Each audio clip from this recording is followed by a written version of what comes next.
네, 안녕하세요. 대관령바람입니다.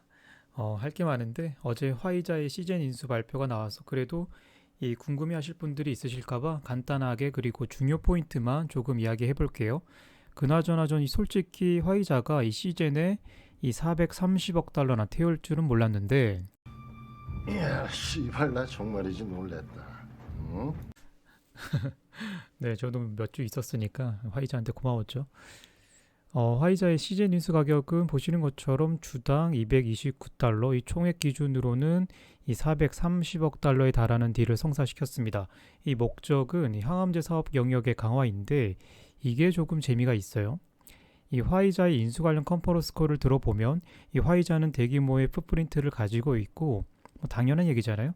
이 메디컬과 레귤러터리 그리고 영업 마케팅을 포함한 이 커머셜 조직 그리고 이 매니팩토리까지 가지고 있기 때문에 이 시젠에 ADC 플랫폼이 합류하게 된다면 이 포텐셜을 빠르게 키워갈 수 있을 것이라고 했습니다.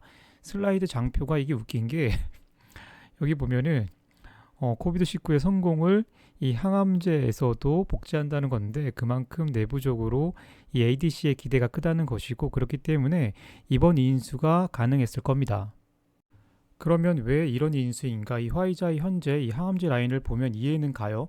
제가 핵심 포인트만 말씀을 드릴게요. 이전에 화이자 영상에서도 많이 이야기했지만 보시는 것처럼 여기 CDK 시장에서 그동안 혼자 따뜻하게 이 40억 달러 이상의 매출을 올리던 림네스는 릴리의 버제니오나 노바티스의 키스칼리가 경쟁품으로 시장에 진입하면서 내리막을 타고 있는 상황이죠.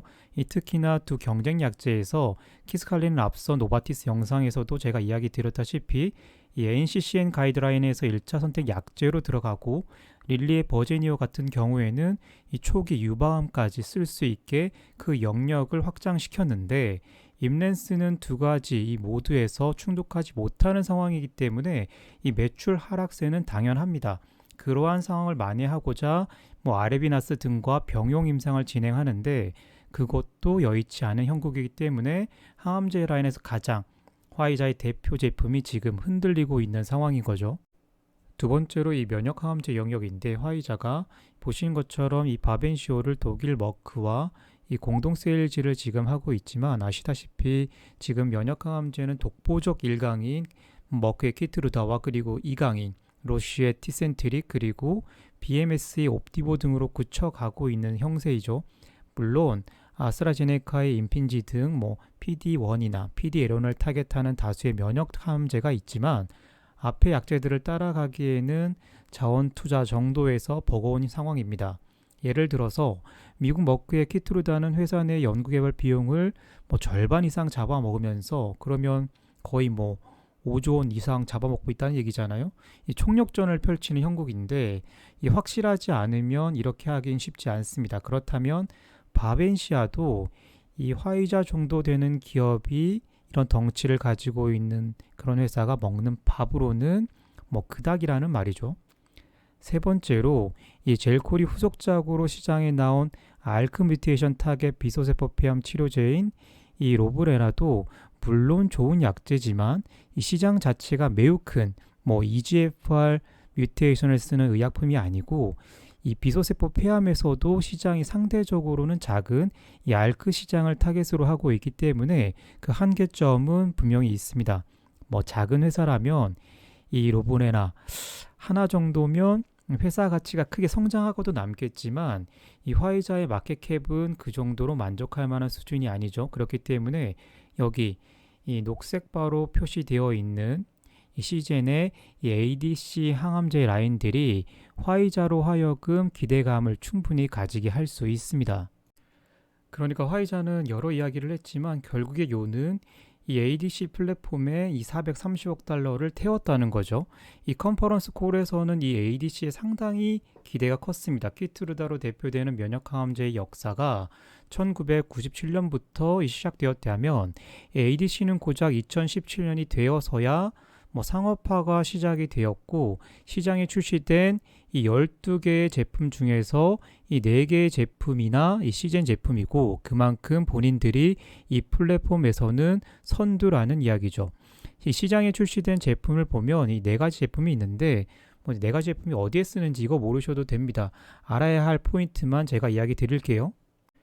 기출시된 4개 제품 이외에 중요한 건 제가 이 빨간 박스를 쳐놨는데 이 빨간 박스 안에 있는 이 ADC 적용 신약 후보 물질들인데요. 제가 ADC는 말 그대로 항체와 합성 약물을 같이 이 붙인 의약품이다라고 예전 영상에서 설명을 드렸었는데 이 CJ는 페이로드 그러니까 즉 수류탄 역할을 하는 뭐 총알 역할이라고 할 수도 있겠죠.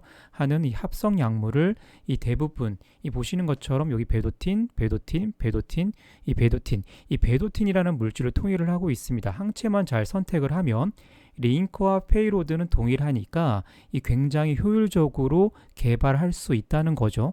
이 페이로드가 다르면 뭐 PK부터 뭐 효과나 이 독성의 유무 등이 달라지기 때문에 임상 과정에서 그리고 약물 개발 과정에서 변수가 굉장히 많다고 해요. 그러한 부분을 차단하는 효과가 있는 거죠. 이러한 점을 화이자에서도 아마 높이 평가했을 겁니다. 약제는 그렇다 치고 그러면 이 인수가 적절한지 숫자를 한번 보도록 하겠습니다. 현재 4개 제품이 시장에 출시되어 있는 상태고 이 미국에서는 이 4개 제품이 모두 출시되어 있지만 이 글로벌에서는 아직 출시가 안 되거나 이 속속 출시되고 있는 제품들도 있습니다. 물론 이 미국에서 이 4개 제품이 출시되어 있지만 보시는 것처럼 전체 매출 규모를 보면 아주 높은 수준의 매출을 올리고 있다. 이렇게 얘기는 못해요. 이거는 뭐 보험급여와 관련된 이슈도 분명히 있을 겁니다. 각 제품들의 허가 시기를 보면 이 에드세트리스의 경우에는 2011년으로 상당 기간이 지났음에도 불구하고 이 처방 옵션으로는 이 약제가 1차, 2차 약제가 아니라 3차 약제이기 때문에 이 매출의 한계가 분명히 있습니다. 그리고 이 비교적 최근에 출시되어 기대를 모으는 약제는 유방암에 쓰는 이 투기사와 그리고 자궁경부암에 서가된 이 티브닥이 있는데 이 제품들은 향후 멀티밀리언의 잠재력이 분명 있는 제품들입니다. 그럼에도 불구하고 현재 매출을 본다면 2022년 매출은 보시는 것처럼 20억 달러 정도밖에 안 되죠. 이 430억 달러를 주고 인수하는데 이익이 20억 달러가 아니라 이 매출이 20억 달러예요. 그러면 이익은 얼마일까? 대충 짐작이 가시나요? 제약바이오에 투자를 조금 하셨다면 이제는 이 정도 눈치는 조금 생겨야 돼요. 네, 적자겠죠. 이 제약바이오 기업의 평균적인 영업이익률을 생각해보면 간단한데요. 뭐 글로벌 기준으로 해서 한 50% 이익률을 라고 간단하게 생각을 해보더라도 임상개발 기업이니까 이 운영비와 연구개발 비용이 조 단위를 뛰어넘으리라는 것은 쉽게 예측이 가능합니다. 기출시된 제품도 있고 임상 3상에 들어가 있는 제품들이 꽤 있기 때문에 그 정도는 들어가리라고 생각을 하는 거죠. 그러니까 20억 달러 저 정도의 매출은 아직도 지속 기업으로서의 매출 수준은 아니라는 겁니다. 그러면 간단히 생각을 해보면 화이자는 돈을 하나도 못 벌고 오히려 보시는 것처럼 한 6억 달러 정도 적자를 내는 기업, 우리나라 돈으로 한 7천억 원 정도 되잖아요. 이 기업을 53조 원이나 주고 산 꼴이죠.